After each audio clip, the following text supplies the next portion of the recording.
বন্ধু বান্ধৱীসকল স্বাগতম জনাইছোঁ job education YouTube channel to জবলৈ। বন্ধু বান্ধৱীসকল, মই টু জব চেনেলৰ জৰিয়তে অসম তথা ভাৰতবৰ্ষৰ বিভিন্ন চৰকাৰী বেচৰকাৰী চাকৰি বিজ্ঞাপন লৈ আপোনালোকৰ ওচৰলৈ আহোঁ। আজি বিজ্ঞাপন নহয়, এটা নটিফিকেশ্যন লৈ আপোনালোকৰ ওচৰলৈ আহিছোঁ।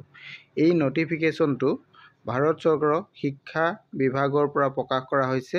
ইয়াতে BEd আৰু DLEd কোৰ্চৰ ওপৰত এই ভিডিঅ'টো মই নিৰ্মাণ কৰিছোঁ। গতিকে ইয়াত বিভিন্ন ধৰণৰ BEd আৰু DLEdৰ কথা আছে। গতিকে সম্পূৰ্ণ জানিবৰ কাৰণে আপোনালোকে ভিডিঅ'টো শেষলৈকে চাব। তেতিয়া BEd আৰু DLEd কোৰ্চৰ বিষয়ে বহুখিনি কথা আপোনালোকে জানিব পাৰিব। আহক আমি ভিডিঅ'টো আৰম্ভ কৰোঁ। বন্ধু বান্ধৱীসকল, আজি মই যিটো নটিফিকেশ্যন লৈ আপোনালোকৰ ওচৰলৈ আহিছোঁ, এই নটিফিকেশ্যনটো NCTEৰ পৰা প্ৰকাশিত এটা নটিফিকেশ্যন। আপোনালোকে নিশ্চয় জানে যে আমি অসমৰ যিসকল ছাত্ৰ ছাত্ৰীয়ে BEd বা DLEd পঢ়িব বিচাৰে তেওঁলোকে এটা এণ্ট্ৰেঞ্চ দিব লাগে। এণ্ট্ৰেঞ্চটো দিয়াৰ পাছতহে তেওঁলোকে যিকোনো এখন কলেজ বাছনি কৰি তাতে পঢ়িব লাগে। এতিয়া সেই এণ্ট্ৰেঞ্চ যিটো টেষ্ট হয়, সেই এণ্ট্ৰেঞ্চ টেষ্টটো NCTEৰ পৰা হয়। গতিকে এই এণ্ট্ৰেঞ্চটোৰ নাম দিয়া হৈছে নেশ্যনেল কমন এণ্ট্ৰেঞ্চ টেষ্ট। অৰ্থাৎ আজিকালি এতিয়া এইটো ইণ্টিগ্ৰেটেড টিচাৰ এডুকেশ্যন প্ৰগ্ৰেম বুলি কোৱা হয়, ITEP বুলি কোৱা হৈছে। এইটো 4 বছৰ কৰা হৈছে। গতিকে এই কোৰ্চটোৰ কাৰণে আপোনালোকে এপ্লাই কৰিব পাৰিব। প্ৰথম ৰেজিষ্ট্ৰেশ্যন কৰিব লাগিব। এইটো 2025ৰ নতুনকৈ এতিয়া নটিফিকেশ্যন আহিছে।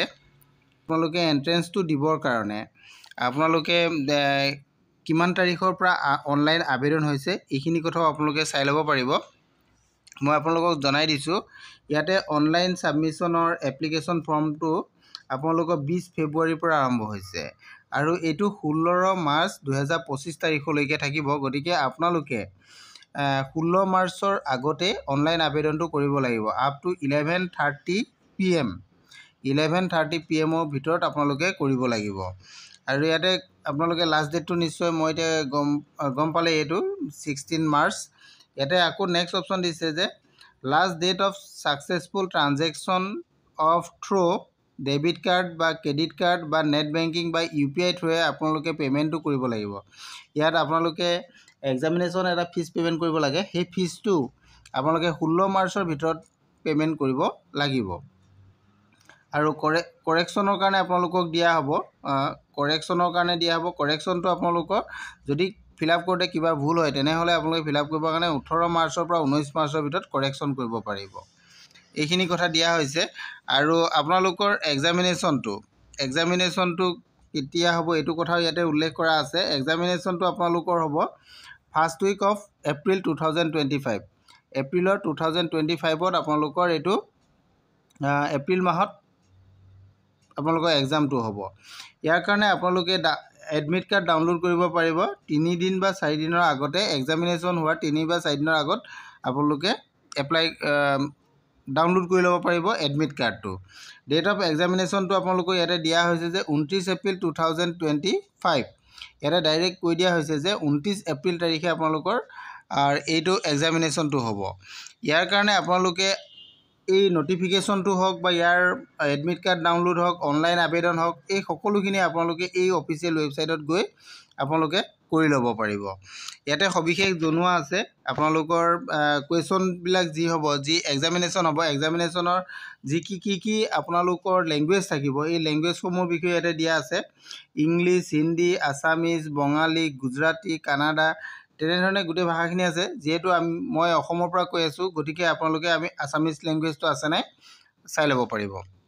যিহেতু আছামিজ লেংগুৱেজ আছে, গতিকে আমাৰ অসমৰ কাৰণে এইটো খুব ভাল কথা হ'ব। আৰু ইয়াত আপোনালোকৰ যিখিনি ছাবজেক্ট থাকিব, ছাবজেক্টখিনিৰ বিষয়ে উল্লেখ আছে। ছেকশ্যন 1ত আপোনালোকৰ এইটো কি ছাবজেক্ট আছে এইকেইটা দিয়া আছে। আৰু ছেকশ্যন 2ত আপোনালোকৰ কি ছাবজেক্ট আছে এইখিনিও দিয়া আছে। গোটেইখিনি আপোনালোকৰ ইয়াতে ডিষ্ট্ৰিবিউট কৰি ভাগ কৰি দিয়া আছে। ছেকশ্যন 3ত আপোনালোকৰ জেনেৰেল টেষ্ট যিটো হ'ব তাৰ বিষয়েও ইয়াতে দিয়া আছে।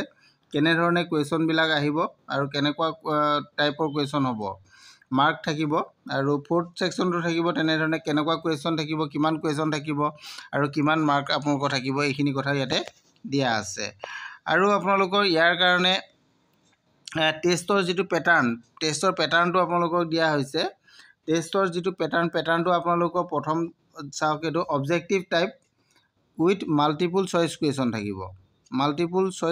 থাকিব মিডিয়াম ৱাইজত থাকিব আপোনালোকৰ 13টা লেংগুৱেজ ইয়াতে থাকিব আমাৰ আছামিজ লেংগুৱেজটো ইয়াতে আছে এইখিনি আপোনালোকে বুজি পালে আৰু ইয়াতে ডোমেইন সাবজেক্ট আছে domain subject as per 12 syllabus আপোনালোকৰ 12ৰ যিখিনি সিলেবাস আছে তাৰ ওপৰতে এইটো ডোমেইন সাবজেক্টটো আহিব আৰু লেংগুৱেজটো আপোনালোকৰ ইয়াৰ পৰা এইকেইটা লেংগুৱেজ আহি যাব এইখিনি আপোনালোকে জানিব পাৰিব আৰু আপোনালোকৰ সিলেবাসৰ আছে সিলেবাসটো আপোনালোকৰ জেনেৰেল টেষ্টত কি কি আহিব general knowledge current affair general mental ability numerical ability quantitative reasoning logic and analytic reasoning environmental and লিটাৰেচি এইখিনি আপোনালোকৰ জেনেৰেল টেষ্টত থাকিব আৰু টেকনিকেলত থাকিব আপোনালোকৰ এইকেইটা technical of science arts mathematics performing arts আৰু লেংগুৱেজ এইখিনি থাকিব ৰেজিষ্ট্ৰেশ্যনটো আপোনালোকে ইয়াতে গৈ এই অফিচিয়েল ৱেবছাইটত গৈ আপোনালোকে ৰেজিষ্ট্ৰেশ্যনটো কৰি ল'ব পাৰিব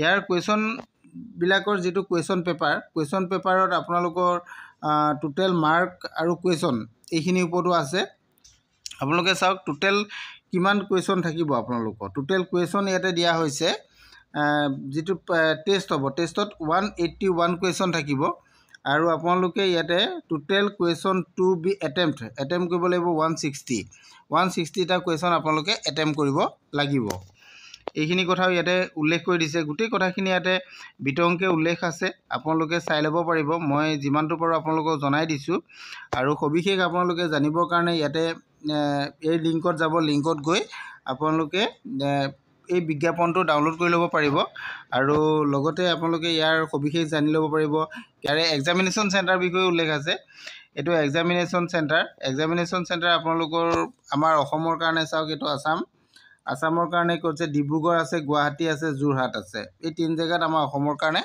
এক্সামিনেশ্যন চেণ্টাৰ আছে এইটো চিটি কোডকেইটাও ইয়াতে দিয়া আছে ডিব্ৰুগড়ৰ কাৰণে AM06 গুৱাহাটীৰ কাৰণে AM02 আৰু যোৰহাটৰ কাৰণে AM03 এইকেইটা চিটি কোড মানৱীসকল আজিৰ ভিডিঅ'টো ইমানেই আছিল আপোনালোকৰ ভিডিঅ'টো যদি ভাল লাগিছে তেনেহ'লে লাইক কমেণ্ট শ্বেয়াৰ কৰি দিবলৈ নেপাহৰিব থেংক ইউ